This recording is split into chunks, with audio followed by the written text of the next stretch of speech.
Hello everyone, this is Daughter Darkness, and today I'm going to be talking about Final Fantasy 15 and all of the things that we found out or seen of Final Fantasy 15 at Gamescom, which, admittedly, until the big sort of announcement today of the release year, was kind of underwhelming, considering they were kind of hyping it up. It was kind of underwhelming. They didn't show as much as people were expecting them to show. The first thing they showed was a trailer, a teaser trailer, which showed very little. It was set 15 years before the actual game. Most of it was a newly redesigned King Regis holding Noctis. About the King Regis redesign, a lot of people didn't really like it to start with, but I actually like his new design more than his old one. He looks more kind of rugged, I guess, more like a person than his old version did, if that makes any sense. But yeah, the trailer was kind of underwhelming, people were disappointed about it. Then it went down to the active time report. So essentially in the active time report they said that this trailer wanted to show some of the darker themes of Final Fantasy 15 as opposed to the lighter ones which were shown in episode Duskai. And then they talked about the release date, which, is the thing they're kind of asked about the most. And they said that they aren't going to announce the release date or any release information, but they have a plan about when they will, and there's other information they want to get out before telling us that, and it should come in one of the future sort of information releases. For anyone who doesn't know, they do active time reports every month or so. The last one was in May. They kind of skipped a little bit because they wanted to go to wait till Gamescom. So they said that the release date would come in a future information release. Then they showed the teaser again, and they said that it's sort of showing the theme of fathers and sons. In episode Duskai we saw the important relationship between Noctis and his friends. Now we're seeing the also important relationship between Noctis and his father. And that theme is going to be explored a lot more in the final game, of course. And they also said about the redesign that there are story reasons for the redesign, and they'll go into that more in future events.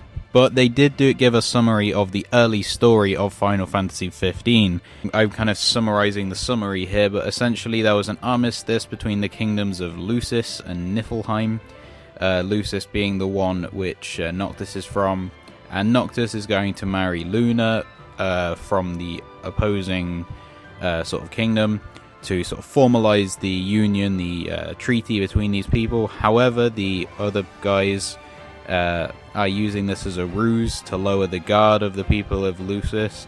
So they take the city and the sacred crystal of the city, and Noctis, on his way to find Luna, discovers that King Regis and Luna are both believed to be dead. So Noctis is sort of reliant now on his own sort of resolve and his friends. They also talked about Luna a bit, and they said she's not kind of like a damsel in distress person. They said she's a strong, independent woman. I suppose. She is strong herself, she has her own abilities, and she acts kind of according to what she needs to do, not just as like a damsel in distress or something like that. And then most of this was really them saying, this is going to be answered in a future thing. Yeah, like they talked a bit about the cross-chain attacks that was shown in episode Duskai 2.0. There's going to be another kind which is going to be triggered automatically at certain points during the game, which will involve Noctis teaming up with his party members. And then they talked once again about the difference between Versus 13 and 15. They say that a lot of the original concepts of Versus 13 are still being carried over to 15. Really, the deep and dark story remains, but they're just sort of expanding that to go for the larger scale kind of game, which 15 is. He says that it's more varied and exciting than Versus 13 was. It still has the old themes. The emotional story, as he says, is the most important part of any Final Fantasy game, and all of the other stuff is really just supporting that deep and emotional story. Then they talked a bit about the villain. He said that he couldn't go into details of identifying the villain. All he said was that it was a he, it's a man.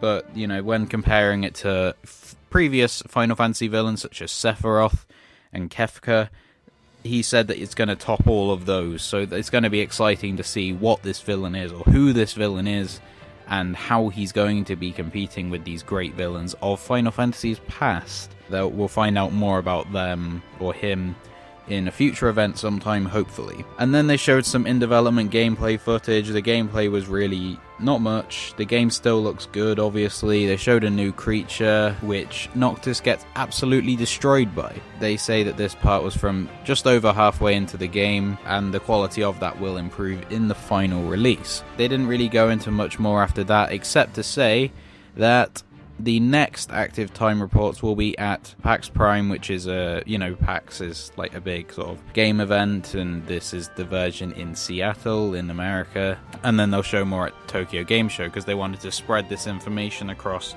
the 3 regions, with the European one at Gamescom, North American one in PAX Prime, and then the Japanese one in TGS. So yeah, they said that they'll bring some new information to those. So that was pretty underwhelming, and people on the internet and so on let that be known to the game developers. This is from Hajime Tabata himself. I'm just going to sort of quote him here. We looked at the reactions to yesterday's ATR, and we understand that people expected a big information update at Gamescom, and we do understand that we really disappointed people. We're really regretful about that. We came to Gamescom this year with our plan, having people who know the series and people who don't. We wanted to introduce the information on a level playing field. We miscalculated the kind of expectations towards this event, especially for what people want to be seen at this show. There was a big gap between our perceptions of what people should be doing and what people expected, and we realized that very quickly after the reaction. We really wanted to say something else, so we've got something we'd like to say. You won't be waiting until 2017. We want to get that across. We want to reassure people that we are going to get it out. So, Hajime Tabata understood that people were disappointed with the stuff which happened in the Final Fantasy 15 active time report and so on. So, he's announced the release year. Because in another interview he said that it's not going to be coming out this year. So 2016, Final Fantasy 15 has an official release date announcement now, really, of 2016. Next year it's going to be coming at some time next year. So that's great to know after all this time that this game has been in development since 2006 and it's releasing next year, and we know that now unless something goes wrong. It's releasing in 2016, so that's great to know. It might have a knock-on effect for other Square Enix stuff which aren't affected development-wise by Final Fantasy 15, but might be release-wise, Kingdom Hearts 3 and Final Fantasy 7. We'll see what happens with those in the future. For the moment, all we need to know is Final Fantasy 15 is releasing next year. Please tell me your thoughts on that information in the comment section below the video. And while you're down there, please like this video if you did. And if you liked it, then check out my other videos and subscribe to this channel. And as always, thank you for watching.